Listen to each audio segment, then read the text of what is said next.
All right, good afternoon, everybody. Welcome to Liberia Shall Rise. I am your co-host today, Mr. Augustine Sharif. I am here with Dr. George. He will be here shortly. And this is the segment, This Could Be You, the segment where we bring professionals from Liberia or from the diaspora, Liberians who are making tremendous difference in our communities. And if whether it is at home or abroad, we want to highlight some of their achievements and let them tell us their story. How did they make it? I mean, how possible was it to go from there to here? And so today we are hoping, I'll use that word. We are hoping to have Senator Conmany Wesseh actually on our show today on our broadcast. And so we are just waiting to make sure the internet is all stable. Things are going to be going well. He's going to be coming on the show today. I think most of us, we know the senator. We have heard his name. I was fortunate to have gone to school with his son, and so I'm not doing that interview with him today, but Dr. George is going to be doing that interview. But he has been this household name in Liberia for a long time, and I think most of us can say, man, since I was a kid, I heard him in politics. So let's listen to him today. Let him tell us his story. How did he get started? What was the drive? What was the motivation? And what does he think about Liberia today? What is the next generation? What does that look like? And so let me bring my good friend on here. There he is. Dr. George, how you doing, boss? I'm doing great. Happy Father's Day to you. Man, happy Father's Day. You just reminded me. All the awesome gentlemen out there, happy Father's Day to you. I got one of the most beautiful Father's Day message today, so I will read it. Some of you may have seen it, but please do. I just like the way it's worded. Oh, can I find it? Oh, yes. It says, thanks to all dads, stepdads, granddads, uncle, extended family, dads, moms putting double duty as moms and dad. Your kids adore you. I love it. I love it. I love it. I don't know who created that, but that was very innovative. Yeah, but happy Father's Day to you and all our viewers out there. Yes. And I know, dads, whether it is mom playing dads, you guys put in the extra thing, and while we're just waiting for our guests to show up, I think, we can take this time to talk about the whole Father's Day thing. It's one of those things that, sometimes there are people in the back every day who are doing some tremendous work, and if anyone had time to look at what I discussed yesterday, I'm one of those guys who is very high on the category of stepdad or adopted dad. I love those category of fathers because that is such a selfless thing to be able to step up and say, look, I am going to take someone and invest in them, not financially, but invest in their potential to make them to be the person that they are actually meant to be. And so I think it is such a beautiful thing to be able to have, whether you're a stepdad out there, just know that I'm a big fan of yours. If you are a father who adopted someone, whether it was formal adoption or you just went and brought someone from the interior and said, come and live with me, look, I am a big fan of yours because it is a sacrifice. It is a responsibility that was not yours, but you took it on and you took it with a good heart. So I say happy Father's Day to each and every one of you guys. And Dr. George, I know, man, Stephen came to your house. He said it was not your house because he saw different people. So, I mean, I know what you do. So I salute you, boss. I really do. I really do, boss. Thank you for what you do. Yeah. We're grateful for all those fathers who are doing different things in life. Awesome, taking care of people, different levels, doing a lot of work in the life of our kids, especially in this 21st century. So thank you for the who be dads. We also thank the younger generation, the who be dads that are out there. We pray today for the deadbeat dads. You go through this day, reflect. You got a kid somewhere that you have forgotten about. So wake up and see if how you can take care of that responsibility. Happy Father's Day to you too. You're also a father. You somewhere else. Yeah. But I know you sending the accolade, you say Happy Father's Day to them too. But some of that baby mamas will say, no, they don't deserve to be. But So they will call it a different name. But you know what? Look, yesterday, that's why when I did my broadcast, I said, look, yes, I agree. There are categories of fathers. You know, you have those fathers who are just the excellent, involved father. They are part of every sport activity. They are part of their kid's life. They are doing it the right way. We salute them. You know, we salute them. We say, look, continue doing what you do. Don't do it for recognition. You just do it every day. You come to the grind and you're doing it. And then you have those fathers who, at one point in time, they are in 50% and they're out another 50%. But you know what? Every special occasion, they start by, oh, it's Christmas time. Let me bring something for Junior Ball. It is mhm. 26. Let me bring something for Junior Ball. So those fathers are stepping up. They are actually doing what they should do. We salute them too. And you know, and like you said, you know, whether you call them deadbeat or you call them uninvolved father, those fathers who are still dragging their feet, they're still thinking, I don't know about this whole parenting thing. I'm not ready for it. We you Yeah, know, we pray we can hold them by the hand. People can hold them by the hand and bring them along. And some of us who don't know what it means to be father, we don't even know what it looks like. We'll learn from you guys who are the experts. And we still say everybody, we say Father's Day to you guys. And hopefully the goal is it will encourage all of us to be really involved. yeah, we have to support each other as fathers. You know, Mr. Sherry, Father's Day is the 20th holiday in the world. The Wow. 20th, the 20 around the list of key holidays in the world. Father's Day comes number 20th. Hmm. The first holiday is Christmas. The second is Mother Day. So, so, So Father's so Day number 20. we Wow. have to work hard so we can move on number 20. Even Halloween, the celebration of Halloween comes before Father's Day. So, so we have to. Mr. Sapolosi sent a picture. I don't know if he sent a picture of the food that he ate. Mother Day, his wife made this big turkey, but today he said he wouldn't have chicken feet.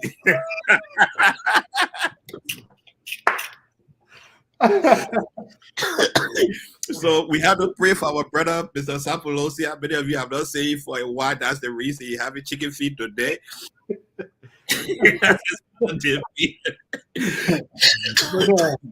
But no, that's a big work.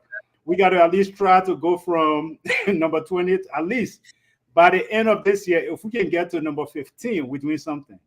You Yeah, know, if we can, because I mean, when I saw the video, it was cut it. Yeah, amongst the holidays in the world, holidays number 20. First is Christmas, and second, so Halloween, all those other holidays that you be celebrating comes before Father's Day. We almost at the tail end. So Mr. Josiah Brown Jr. said this stuff, fathers are always natural and flows with it, natural happiness. That's true.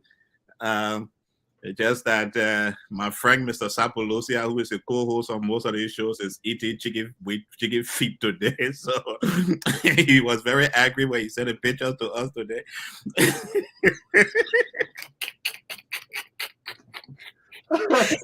that means, that means when else, I mean, don't let that man spoil our sister name. We will more cook good for us today.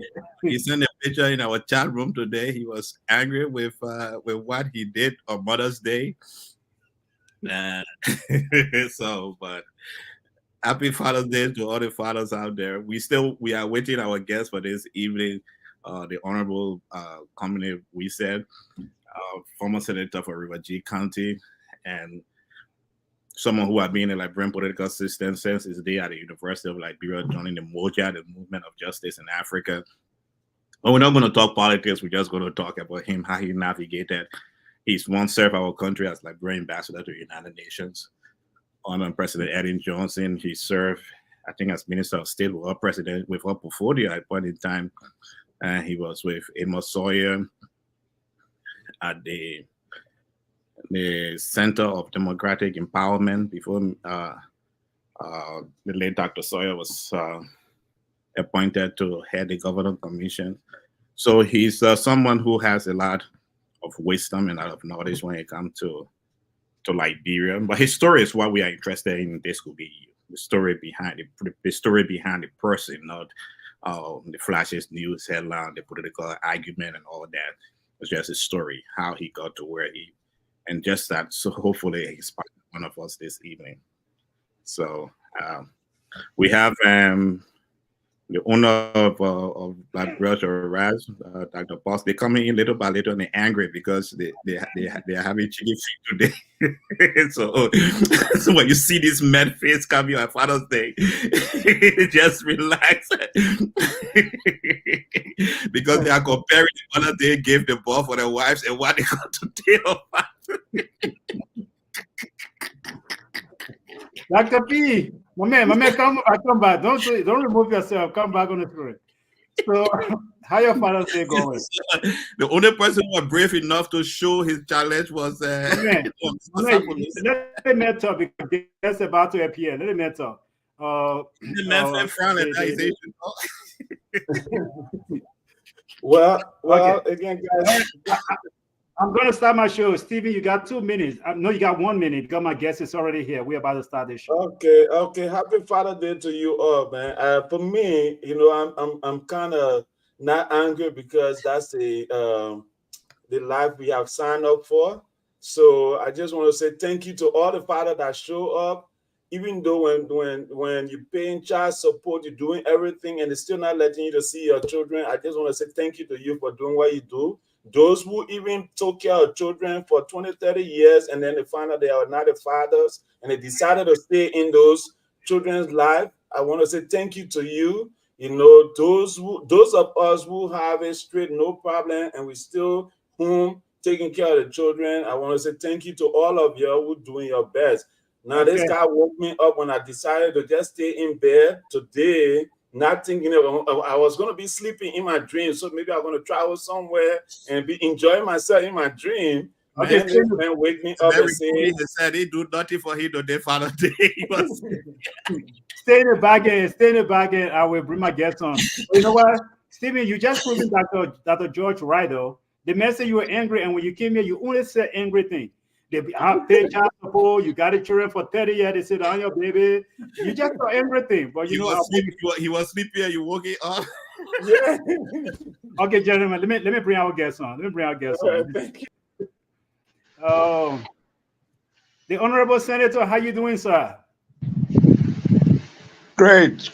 Happy Father's Day to you all. Happy Father's Day to you, man. Thank you so much for being part of the nation. Thank you.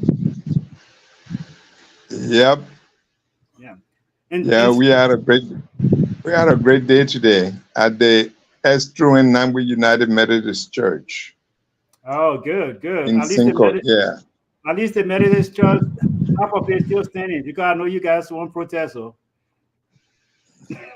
Well, the concerns and out of the global conference, and it's normal. Very serious doctrinal, spiritual, and other issues that are being considered at this time, very important for the Methodist Church. And, so it's expected. There wasn't Methodist Church before. It came from something. And the growing debates on spiritual and doctrinal issues have led to breakups. So you know that. Yeah. But thank you so much for taking the time to be here today, Honorable Senator. I know you're very busy, and we really appreciate you. But again, we want to know. I was telling my friends here, ever since I was a small little boy, I've been hearing this name, the Wesseh name. Conmany Wesseh. And I'm so grateful I got to go to school with your son, and you brought me in, you took me in too as your son. And so it's a long friendship. So today I'm going to sit back because I want to hear the story. So my good friend up there, Dr. Emmanuel George, is going to be here with you. I will be in the background. I will be doing some technical work, but I will get off the screen and let you guys roll with the show. It's 15 minutes into the 2 o'clock our time. So I will just let you guys roll with the show. And depending how the story goes, we'll be here for 3 hours. So let us know. Mr. George, take it over. If you want to do a formal introduction, I'll move our guest back. Let me Yeah. know, and I'll bring him back on. Yes, I do that. Good evening, friends on Facebook, YouTube, and in Liberia. My name is Emmanuel George, and I'm your host, along with my good friend, Mr. Sharif, and in the background, Dr. Positive. Welcome to Liberia Shiraz, the program that brings a new spin to Liberian discourse. On this platform, we firmly believe that Liberia has all the potential to be a great nation if all of us do our part. This is the reason we do not spend countless hours discussing what ifs or what is wrong, but what is and what will be. Therefore, tonight we'll continue the series This Could Be You. We are aware of the gloomy realities of our nation. We are aware of the issues of the Senate retreat in Grand Bassa County and how it is getting national interest. We are aware of the situation of the presidential pardon or not for the former Chief Justice of the Republic of Liberia. We are aware of different scandals, seeing government officials coming on national radio to discuss issues which in the past could be discussed in the background between directors and other officers, but we see it in the public. We are reading official documents on different networks as if to say we do not have any privacy in our national political leadership lead in our country. So we are fully aware of this, but we have followed all these debates, and we are often confronted with hundreds of Facebook Live videos that seems to serve the sole purpose of berating one another to stupor. In most of our communities, there appears to be an absence of role models. Have you ever thought about a Liberia that is living up to its fullest potential? A Liberia that is a beacon of hope for the peoples of West Africa and the world. Despite the unfolding gloomy news that you hear, despite all that you see on social media and on our various networks, there are hundreds of Liberians who are beating the odds. Theirs is a story of success that we believe is necessary to share on this platform. From local government to the classroom, people of Liberian origins are making meaningful impact throughout the world. They are highly influential in the area of spirituality. We are certain that as you listen to our guests, you will find something to motivate you about Liberia, renew your interest in the Liberian cause. This evening, we have one of such guests. He is a gentleman whose name has been in Liberian public space since 1979. You have heard about him in various radio stations. He was the former senator of River G County. Ladies and gentlemen, kindly join me as I welcome my guest this evening, Senator Conmany Wesseh. Good evening and happy Father's Day to you, Senator. Good evening, Dr. George. It's a pleasure listening to you, and first time coming on this show. Yeah, thank you for coming on the show first. Augustine has told me so much about the show, and for some reason I had not watched it. And the first time watching it, I'm on it. That is great. Thank you. And as we said earlier on, again, happy Father's Day to you and the impact you have made in many lives. I met you in the 1990s through your wife at that time. But it is good to see you and hope to listen to your story. So let us start with this. Who is Conmany B. Wesseh?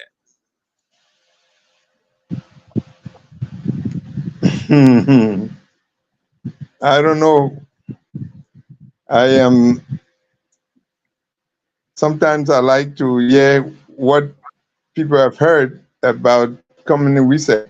But anyway, I was born in River G, in the place that is called River G. At the time that I was born, it used to be Eastern Province. That was a province that included some part of Maryland and what is now Grand Jide. It was part of the Eastern Province, and that was basically it. And then Grand Jide was created in 1964, and 1964, and then River G came out of that Grand Jide. So I became a senator. I was involved in the creation of River G. Um, I should say, I'm sure you be interested that I was born 71 years ago, so I'm an old man. Anyway, God has been good to me.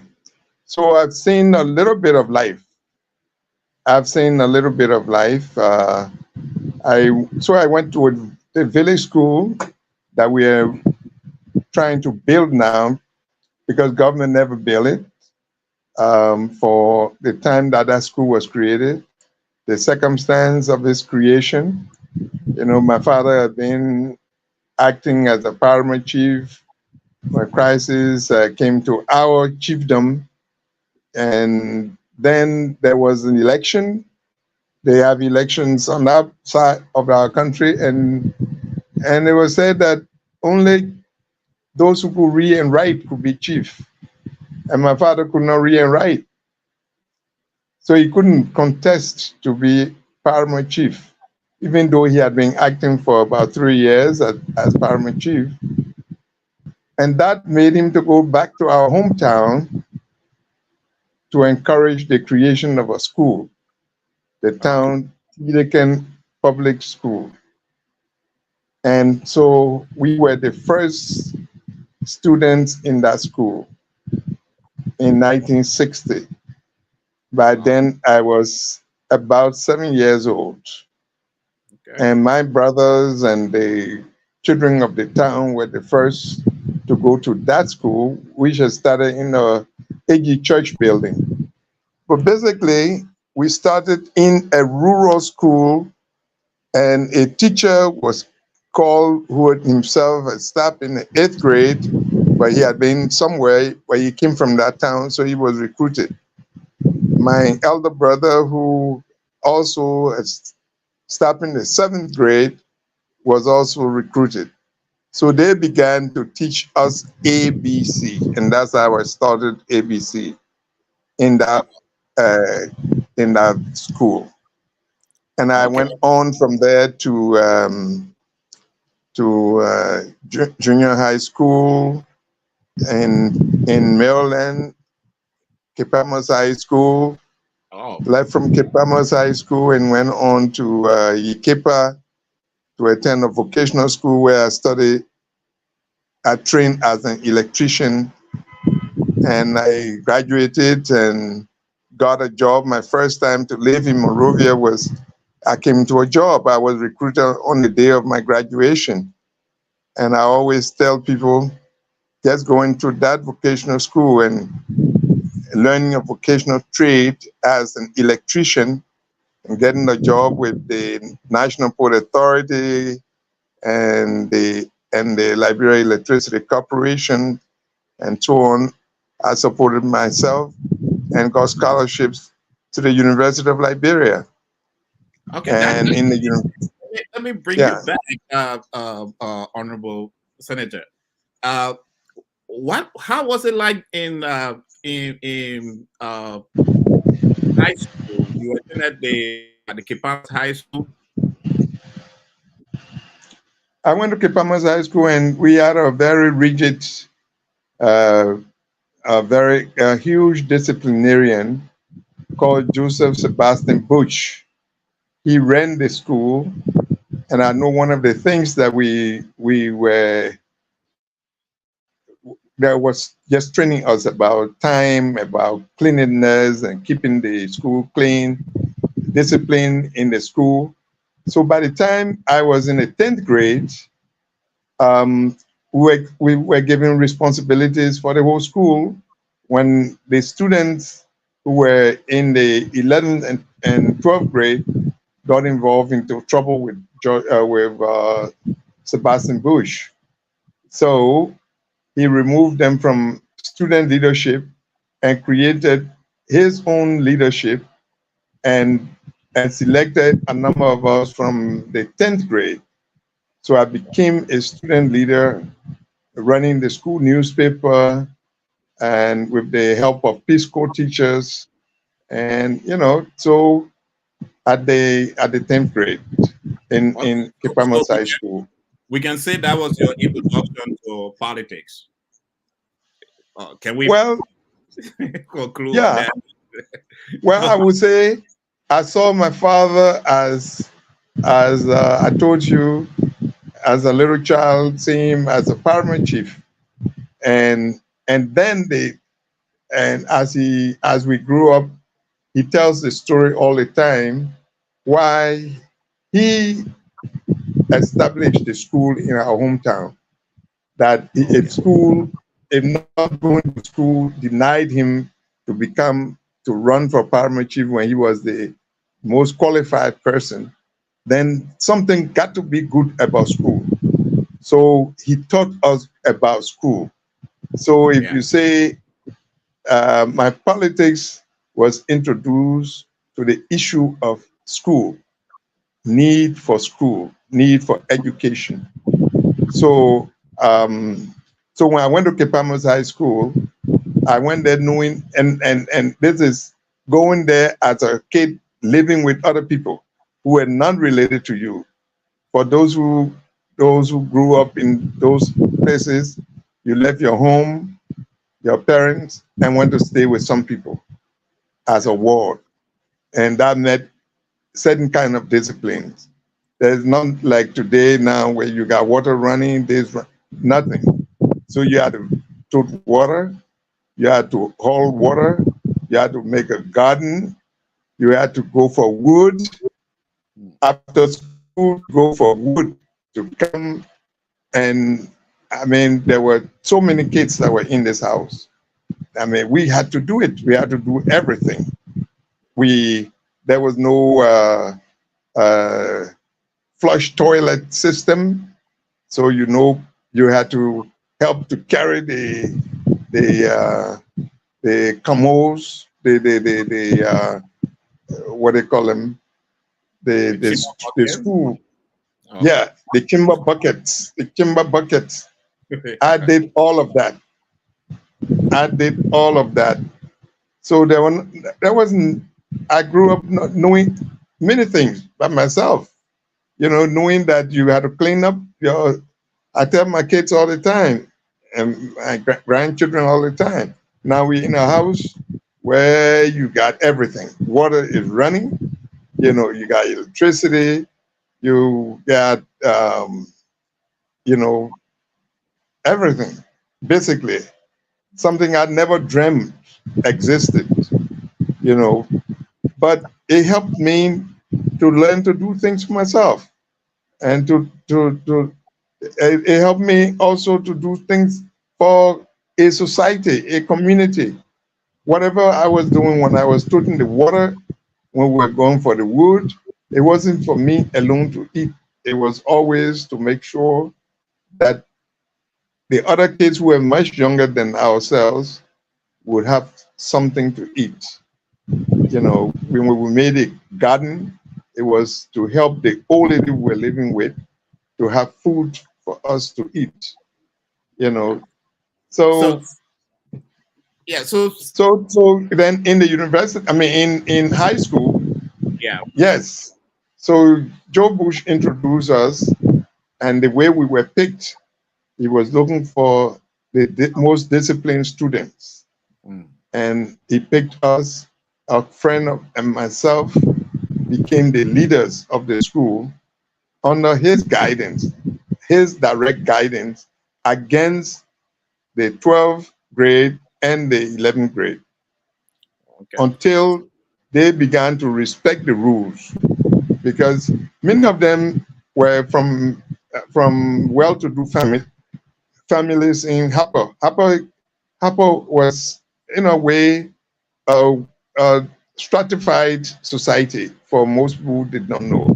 You had the Todmans, you had the Andersons, the Yanceys, the Brewers, the Coopers. They were one part of the town.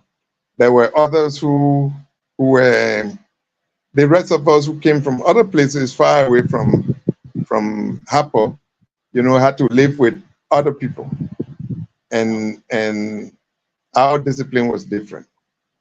yeah, You know, I know that to keep some order, they had to work with Joe Bush, who was such a disciplinarian, and sometimes you get assistance from the parents.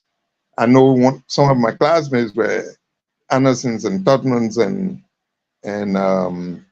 Brewers and Coopers. And when they misbehave, in one particular case, maybe you're too young to know James and Anderson.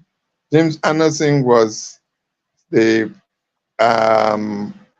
he was senator, the senior senator from Maryland County. He was the chairman of the Truitt Party. He was the president pro tempore of the Liberian Senate. He was a 32-degree Mason in the Masonic craft, right up there. So he was easily one of the most single powerful persons in the country. So people like that were in Inky Palmer's under Tubman, and then the early years of Talbot. Yeah, and I think so that's an important point you're making, Senator, because it takes us back to know what our country was in your time. That Kipamos High School is a public institution. For those who don't know Kipamos High School, it's a public institution. Here you are in a public institution with the leading people in Maryland County at that time. They powerful people not only in Maryland but also in the country.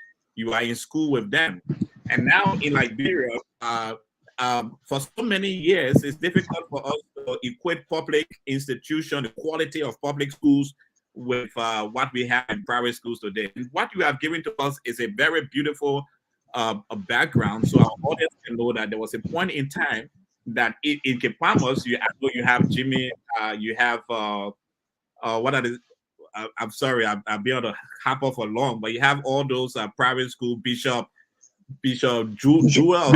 There was Bishop Ferguson, was a small Episcopal high school. Also, got the children of the elite. There was Our Lady of Fatima High School.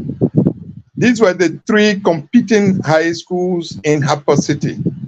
And I'm saying to you, and we always had those debates, Kipamos High School, a public school, was among the top schools, was competing with CWA, with the schools from Cape Mount, because there were competitions around, St. Patrick's or CWA.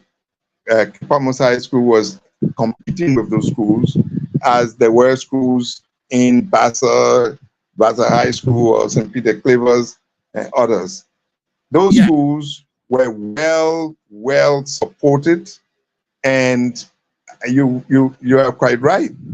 So these elite children, parents had no problem because of the quality of the leadership in the school and the quality of the education that we got. Yeah, and that's an important point for us to know in Liberia, and you sharing it. That I wanted to bring. I should tell you, just think about people who went to Kipamos High School. Dr. Amos Sawyer. Sawyer graduated from Kipamos High School. Dr. McIntosh, if you heard the name McIntosh, Dr. McIntosh, Gabriel McIntosh, who became Minister of Foreign Affairs and ECOWAS Vice President, and one of the top-notch brains in our country. One of the Kipamos High School people just passed away, Mr. Gonka, who became Minister of Education. He passed away in the States recently. So, there was absolutely no question about the quality of people who went to Kipamos High School. And I'm blessed all the time to say we went to Kipamos High School. I can say the same of what it is today. It is not the same. Sadly, it is not the same. Yeah, but that gave us a background that at a point in time, and it's something for our leaders too to understand, because, excuse me, you were in high school at Kipamos High School, but you had the leaders, you had the Brewers, you had the Andersons, you had the Totmans sending their children to Kipamos High School. And that bolstered that institution, that gave it. And yes, thank you for reminding me because I went to TC2, so in Cape Palmas for a while.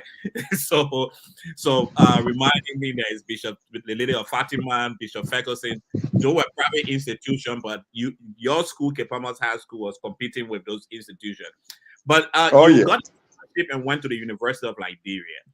And at the University of Liberia, we saw your life. I know you started politics from your father's story, explaining what he started and sending you to his study in school. But at the University of Liberia, it seems like you took a turn deeper into politics. How did you move from being an electric student, which you got a job to come to Monrovia for, and being an electrician at National Port Authority? You got a scholarship to go to the University of Liberia. How did you move from being an electrician to entering No, yeah, politics? yeah, it is. But by the time I went to the university, when I decided to go to university, I had a scholarship that was being arranged for me, because the school I went to in Yekipa was called the Liberia Swedish Vocational Training Center. And so I did electricity for 3 years, and I had a job with Lamco, but I was recruited on the day of my graduation, as I was like the valve who delivered the class statement. So somebody came a manager came from the port who attended the program and recruited me on the day. In his remarks, after he heard me, he told me, "You have a job at the Freeport. You can come to Monrovia and you have a job." So I did not come to look for job when I came to Monrovia. Now, in Monrovia, at the Freeport, I then this is now 1972, 73. I graduated 72. This is now 73. My friends who and I went to Cape Palmas High School were graduating the year before, the same year I was finishing the vocational school. So my classmates, they were graduating. So they had come to the university. And that's when I started working at the Freeport. So those two things attracted me into the university. But as the two things, first, my classmates from Cape Palmas High School would come to, a few of them had come to the University of Liberia. Then MOJA, the Movement for Justice in Africa, had started operating in 1973.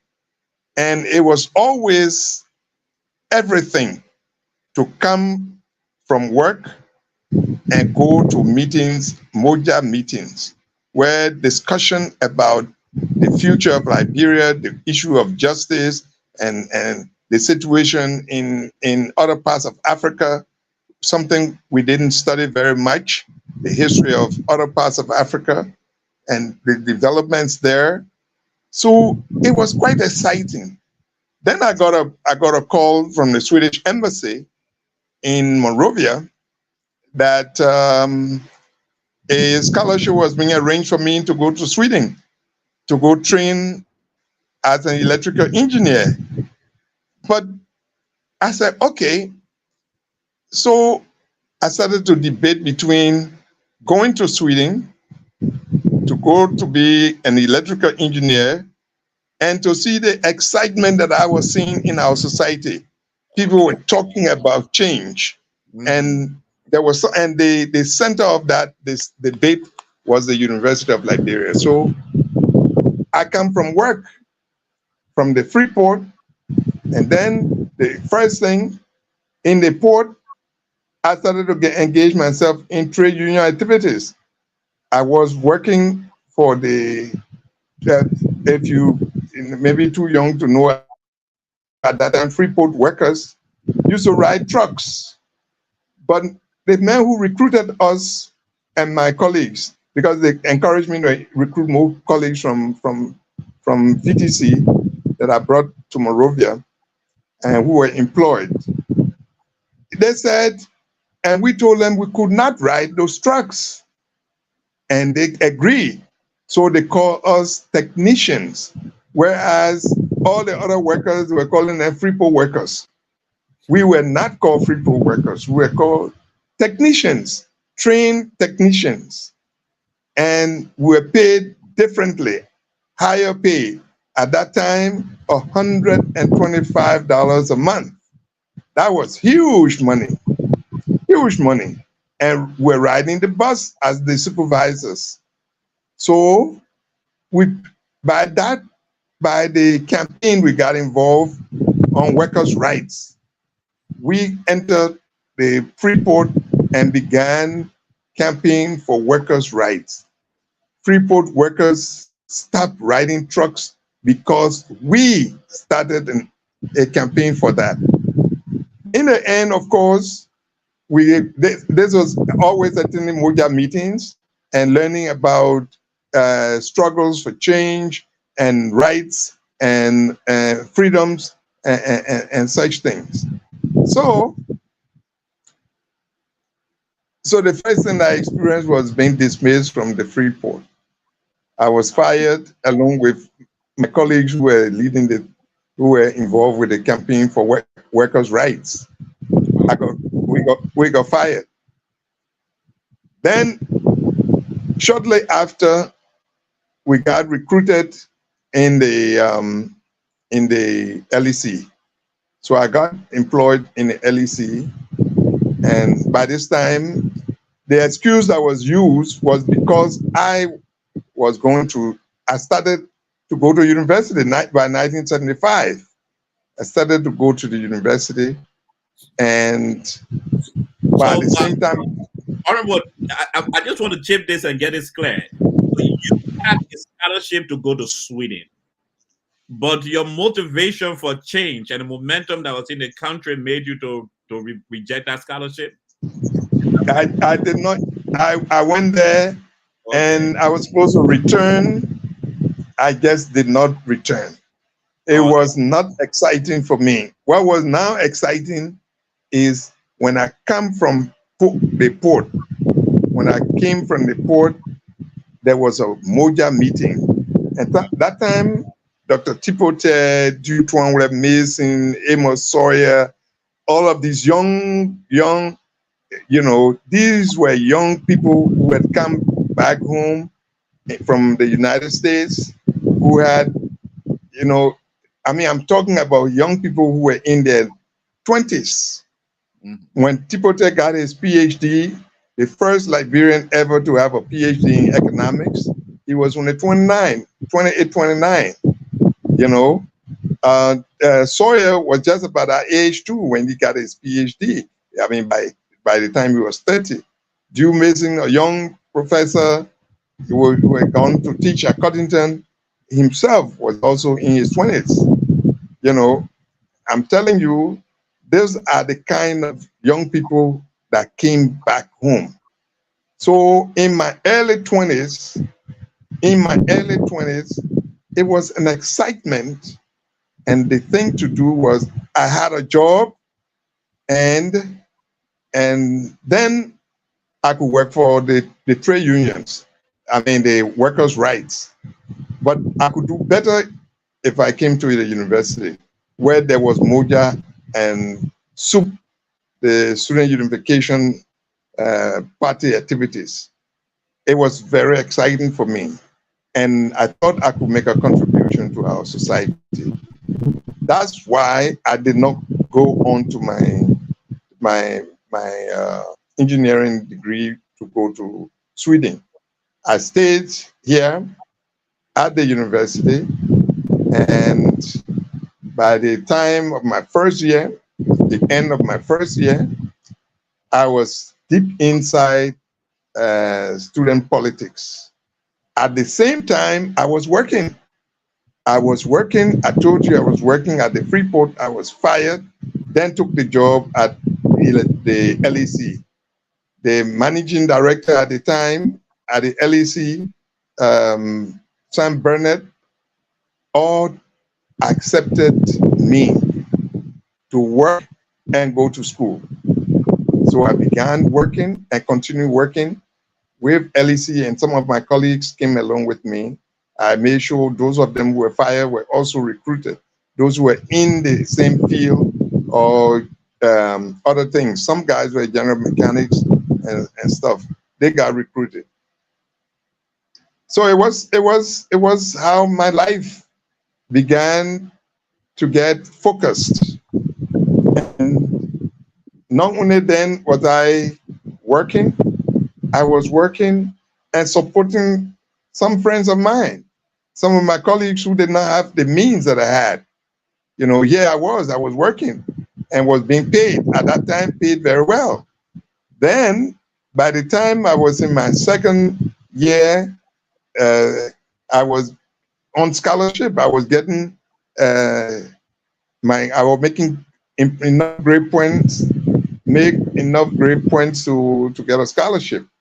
To get, sometimes it wasn't a full scholarship, is 50% of the school fees, or some part the fees and books, tuition and books, TMB, half TMB they will call it, or full tuition and books. So I did that, and I became very on the campus as especially through the intellectual discourse committee. So when you hear intellectual discourse, that a grounds. We didn't begin it. The guys who began it were Cooper and others. But by the time we got to the university, and that was the area of interest, besides holding positions within the Student Unification Party. Okay. So, Senator, but mind you, what was important to me too is that I wasn't just doing student activism. I knew, and Mary Antoinette Brown Sherman kept emphasizing that the first reason for going to the university is to go to school, to get a degree and finish. Yeah. So to be a student leader, you needed to maintain a certain grade point average. You had to maintain a grade point average of 2.7 and above to be a student activist or student leader. You can do your activism and go around, make batio, or do a mandala and all of that, but you will not hold office.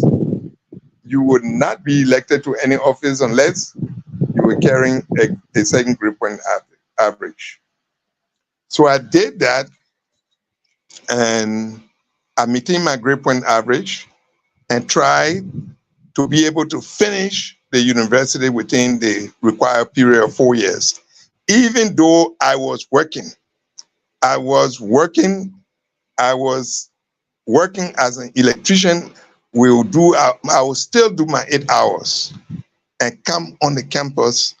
I do early morning classes, go during my lunch period. I do some other courses.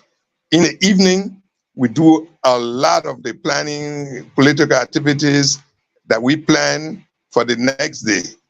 That if I'm not on campus, the other colleagues are able to carry them things out. But I come back until I got a job at the LAC that gave me even more freedom, more time to do political work in a day. Yeah, and I think there's lesson we can learn from that, Honorable Wesseh.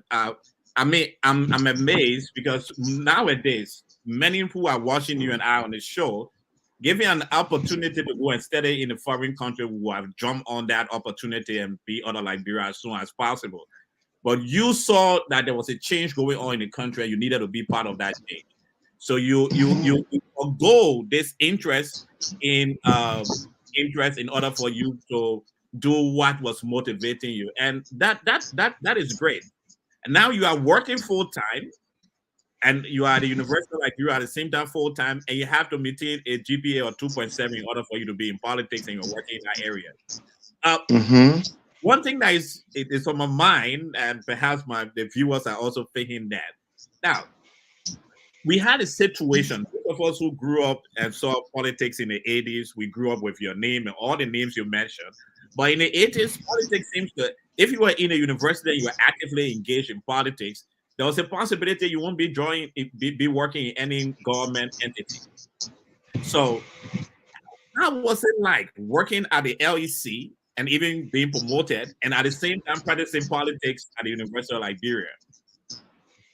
But the thing about it seems like anytime people think about politics, they think about violent actions and violent attitudes. No, that was not what we were involved with. That is not what I was involved with. There was no form of, but let me say again, I'm emphasizing while doing whatever I was doing, I kept my grade point average. And that is one of the things that Mary Antoinette Brown Sherman, who became the first female president of the university, liked very much about me and my colleagues who were very active, in the university, like Dusty Wulukoli and the rest of the other group. But so, for example, I got elected president in 1977 elections. Those elections were tough elections. Mm-hmm. There were elections in which our good friend now, who was a former Chief Justice, former Minister of Justice, currently in detention, sadly, who is in detention on murder charges, Gloria Scott, Gloria Musu. Gloria and myself competed for the presidency in 1977 elections. I won those elections, so I became president of the University of Liberia Students' Union in 1978. That was a major development. By this time, of the little part of student activism at the university, there have been nobody from the southeastern part of Liberia who have been elected president of the university. I was the first. And I always tell people my major vote to show the issues were not tribalistic and ethnicity. My major vote came from my colleagues and comrades from Lofa County, from Bong County, from Nimba County, and stuff. It was, and the fact that at that time of the election that I'm talking about, Gloria came from the Southeast. I from Maryland. I came from, Grand Judah, if you like, at that time. And we were the leading candidates who contested, But the issue was on the critical questions that we were dealing with, the issues of change, the issues of justice, the issues of what we thought was ensuring justice for all of our people. As the organization that was a main support to SOUP was Moja, the Movement for Justice in Africa. And we said that justice was not only, when we say for Africa, it meant Liberia as well. So the difference in our emphasis between Gloria and myself was just about that. And we won. And we have kept our friendship. All these years, we've been great friends. And she has gone way up in many things. She was a great leader, a student leader, but I won. Then we went on, so it's not just the question I was dealing with was when I even say I worked, I had to ensure that we have terms that I agree with my bosses, that will still make me to put in 8 hours. 8 hours. And if I did some things on the university that did not affect the work that I was doing at LEC, it was not used against me. And in many ways, there have been, this is on the top, but now remember, there had been a certain degree of openness in society. And I mean, Talbot tolerated, encouraged that. So we were doing those things until I graduated from the university, and we went on to create the Liberian National Students Union. Before that time, there had existed a National Student Council of sort. But then under President Todman actually killed that, and many of the student leaders at the time fled the country. They left the country.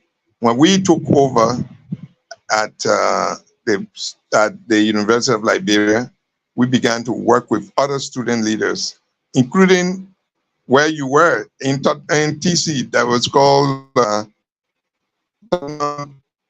College, right? Yeah. Yeah. And the Rakes Junior College, then Cottington College. It was Cottington College, or it became Cottington University College. Now it is Cottington University. But at that time, it was Cottington University College. So those were the students we then began to work with, and high school students. And we went and worked hard to create what today is known as the Liberian National Students Union, LINSU. The name was created by us. The constitution that is functioning, they're working with, was created by us in 1979 at a conference in Cottington. In fact, we were at that conference on April 14, the day of April 14, when the riots were taking place in Monrovia. It was on that day that I was elected president of LINSU, and LINSU constitution was adopted on that day. Okay, so you were not part of the planning and the execution of the rest riot? No, I was not. Okay. But the fact that students were key in the organization, and I was their leader, I take responsibility. And that is why the government did not make any mistake.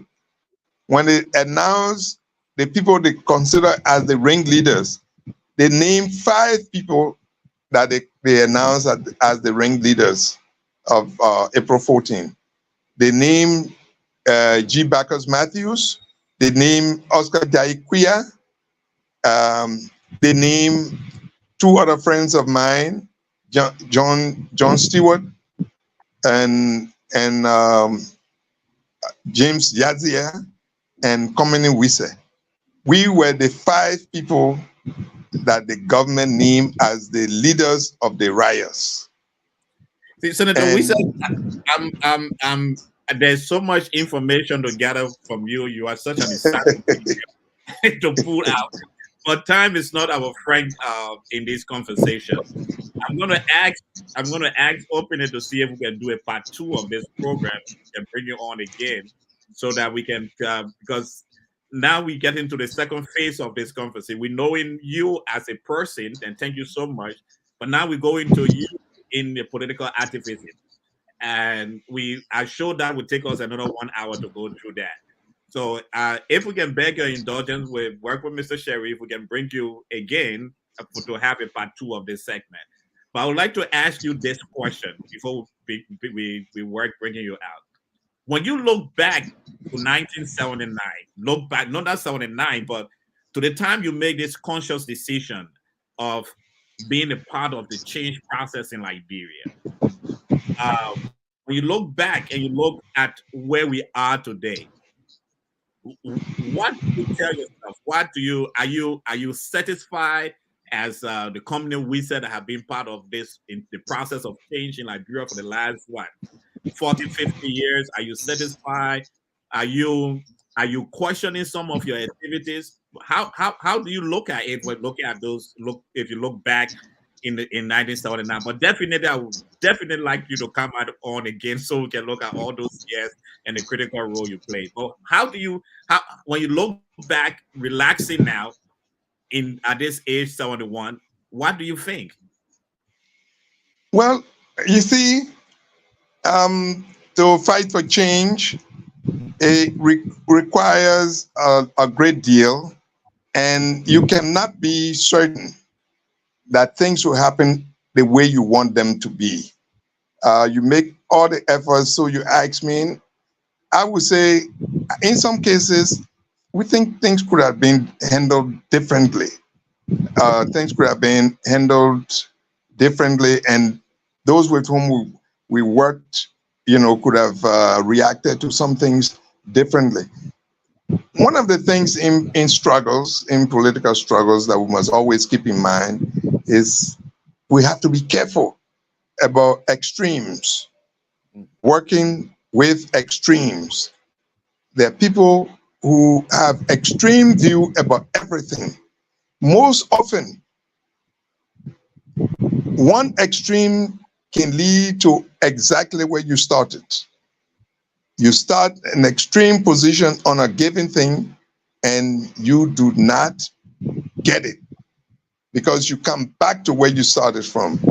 That's why there must be a certain degree of moderation. You must pursue what is right, but with a certain type of moderation.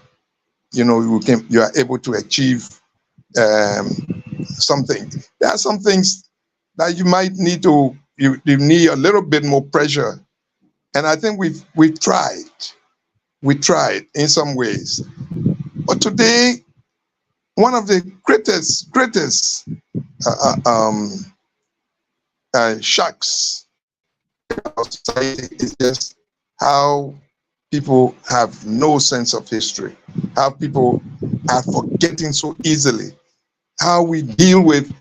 I mean, if anybody think about what happened in 1980, where guys got up and said they executed 13 people and did all the things they did, and the reason were rampant corruption, abuse of office, and this and that and that. And you would think that after that, anybody should be very careful about rampant corruption, that everybody be careful about misuse of power, the use of power. But unfortunately, even those extreme actions have not helped to change the way we do things. So those are the things that I say, we still have a lot of work to do. We need to do a little bit more work. But I have faith in my people, in the people of Liberia, that it would not remain like this. It would not remain like this. Change will continue to happen until we get it. That's all I believe, and believe it very strongly. I'm not giving up on our people.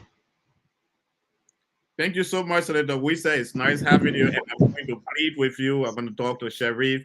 I think we definitely will have to bring you back for part 2. We ended in 1978.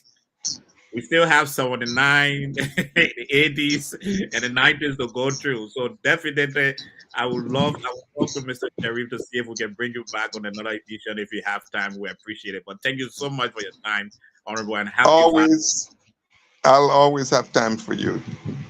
Thank you, Thank you, and sir. wish you all the best. God bless you. Thank you. Yeah. My favorite writer penned these words: higher than the highest human thoughts can reach is God's ideal for his children. These words, which have been the source of my personal development, will be yours as well. Tonight, you heard Senator Conmany Wesseh.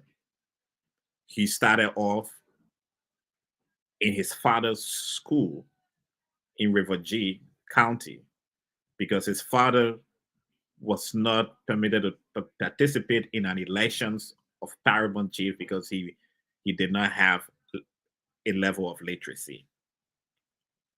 He went to schools in his time that were in competition with big private schools.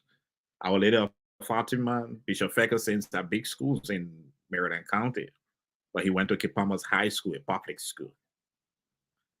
He had the opportunity to go to Sweden to study electrical engineering, a full scholarship, but he felt that there was a wave of change in Liberia and he wanted to be a part of that process.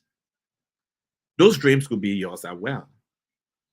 You could be like Senator Conmany Wesseh. What is your motivation? Until we meet again for another edition of This Could Be You, I've been your host, Emmanuel George. In the background is Dr. Positive and Mr. Sheriff. Do have a wonderful, wonderful week ahead. Thank you.